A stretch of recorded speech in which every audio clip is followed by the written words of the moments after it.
Welcome to morning మన్నా. నేటి వాక్య దర్శనం కొరకు దినవృత్తాంతాలు 2వ గ్రంథం 7వ అధ్యాయం 14వ వచనం. నా పేరు పెట్టబడిన నా జనులు తమ్మును తాము తగ్గించుకొని ప్రార్థన చేసి నన్ను వెదికి తమ చెడు మార్గమును విడిచిన ఎడల ఆకాశము నుండి నేను వారి ప్రార్థనను విని వారి పాపమును క్షమించి వారి దేశమును స్వస్థపరచుదును.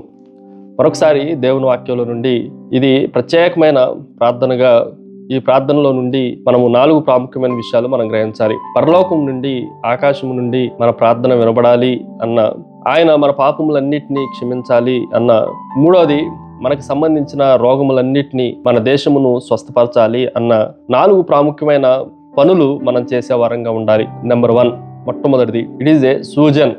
దేవుడు మనల్ని ఎంపిక చేసుకున్నాడు, ఆయనే మనల్ని చూజ్ చేసుకున్నాడు అన్న విషయాన్ని మనము జాగ్రత్తగా ఆలోచన చేయాలి. నా పేరు పెట్టబడిన నా జనులు, మన ఐడెంటిటీ అంతా దేవునిలో ఉంది. దేవుడు మనల్ని గుర్తించాడు, ఆయన ప్రజలంగా మనల్ని ఎన్నుకున్నాడు. ఆయన ప్రజలంగానే మనకి ఈ లోకంలో గమనం జరుగుతూ ఉంది.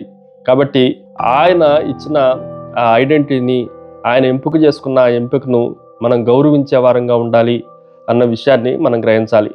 రెండో విషయాన్ని మీకు జ్ఞాపకం చేస్తాను. It is a crushing, నలగగొట్టబడుట.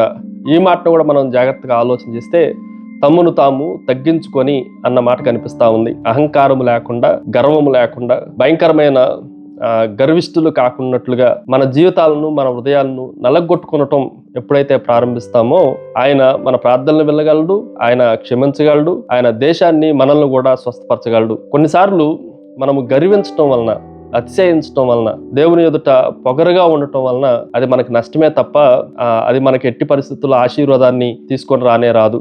ఎవరైతే నలిగి విరిగిన హృదయాన్ని కలిగి ఉంటారో వారిని దేవుడు ఆశీర్వదించేవాడుగా ఉన్నాడు అన్న విషయాన్ని కూడా మనం గ్రహించాలి. మూడో విషయాన్ని మీకు జ్ఞాపకం చేస్తాను. ఇట్ ఈజ్ ఏ కాలింగ్, మొరపెట్టుట. ఎవరైతే తమ్మును తాము తగ్గించుకొని నాకు ప్రార్థన చేస్తారో, ఈరోజు మనం జాగ్రత్తగా ఆలోచన చేస్తే ప్రార్థన దేవునితో మాట్లాడే ఒక సంభాషణ. మన హృదయంలో ఉన్న వాటిలన్నిటినీ, మన అవిధేయతలన్నిటినీ, మనకున్న అనుమానాలన్నిటినీ నివృత్తి చేసుకునే ఒక మంచి కన్వర్జేషన్. మనం మొరపెట్టిన ప్రతిసారి దేవుడు ఆలకించగలడు, నీ ప్రార్థన కొరకు దేవుడు ఎదురు చూస్తున్నాడు అన్న విషయాన్ని కూడా మనం జాగ్రత్తగా ఈ ఉదయకాల సమయంలో ఆలకించాలి. 4వ విషయాన్ని మీకు జ్ఞాపకం చేస్తాను. ఇట్ ఈజ్ ఏ కన్వర్షన్, మారు మనసు. ఈ మాటను కూడా మనం జాగ్రత్తగా ఆలోచన చేస్తే చెడు మార్గములను విడిచిపెట్టి అన్న మాట కనిపిస్తూ ఉంది. చాలా సందర్భాల్లో మొరపెట్టడం చాలా సులువుగా, అనేక పర్యాయాలు మనకి చాలా నమ్మకంగా కనిపిస్తూ ఉంటుంది. కానీ విడిచిపెట్టడం, మనము మారు మనసు పొందటం, మన జీవితాల్లో నూతనమైన మార్పుని తీసుకొని రావటం అన్నది మాత్రం చాలా కఠినంగా, కష్టంగా కనిపిస్తూ ఉంది.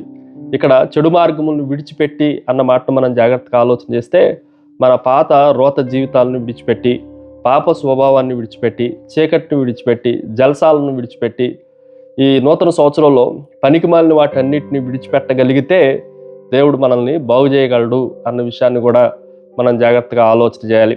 ప్రార్థన.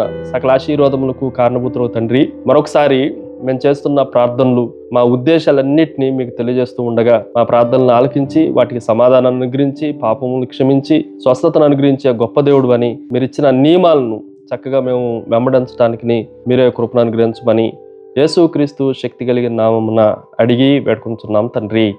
ఆమెన్. God bless you.